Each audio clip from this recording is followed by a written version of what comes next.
د یو شرابي او نوکر خوندوره کیسه. یو کس د الله تعالی ډیر نافرمانه او شرابي انسان و. یو ورځ د شرابو چکلو لپاره یې محفل جوړ کړ او خپل ټول شرابي ملګري یې راوبلل. خپل خادم ته یې 4 درهم ورکړل او ورته ویې ویل له بازار څخه میوې راوړه. خادم پیسې واخیستې او د بازار په لور روان شو. خادم وایي په لاره کې مې یو بزرګ او نیک انسان ولید چې منصور بن عمار نومید. خادم ته یې وویل څوک به دغه فقیر ته 4 درهم ورکړي چې زه هغه ته 4 دعاګانې وکړم. خادم چې یو ساده او مخلص انسان و سمدستي 4 درهم فقیر ته ورکړل او د دعا غوښتنه یې وکړه. منصور بن عمار ورته وویل څرنګه دعا غواړې؟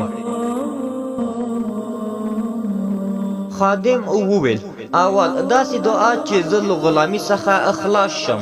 دوهم داسې دعا چې زما 4 درهم بیرته زما لاس ته راشي ځکه چې هغه د بل چا امانت دي. دریم داسې دعا چې زما بادار له شرابو چکلو څخه توبه وکړي. څلورم داسې دعا چې الله تعالی ما او زما بادار ته هدایت وکړي او موږ وبخي. منصور بن عمار لاس پورته کړ او د خادم لپاره یې دعا وکړه. خادم بیرته د کور په طرف په خالی لاس او په کلک توکل روان شو. کله چې خادم د بازار مخې ته ورغی نو هغه په ډېرې غوسې او قهر پوښتنه ځینې وکړه او ویې ویل ولې دې دومره ځنډ وکړ او هغه میوې دې څه کړې؟ خادم ورته د بزرګ منصور کیسه وکړه او ورته ویې ویل ما په هغو درهمو دعاوې واخیستې. کله چې بازار د خادم د اخلاص او صداقت نه خبر شو پوښتنه یې وکړه کومې دعاوې دې واخیستې او پیسې دې د څه شي په مقابل کې ورکړې؟ بادار وویل اوله دې د کومې دعا غوښتنه وکړه؟ خادم وویل داسې دعا چې زه له غلامي خلاص او آزاد شم. بادار سمدستي وویل ته یې د الله تعالی په خاطر آزاد. خادم وویل دوهمه مې دا دعا وکړه چې زما 4 درهم بیرته زما لاس ته راشي ځکه هغه ستا امانت و.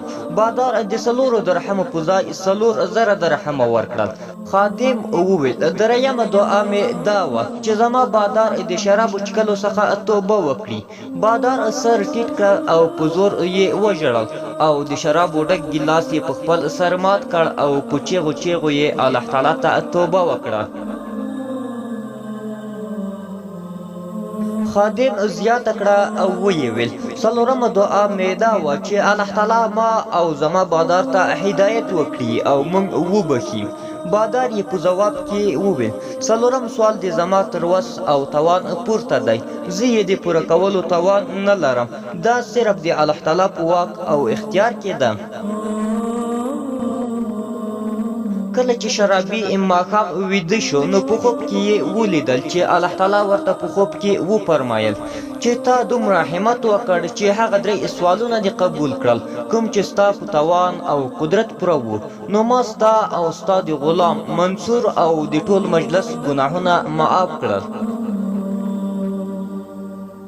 الله تعالی دې زموږ ټول کبیره او صغیره ګناهونه معاف کړي.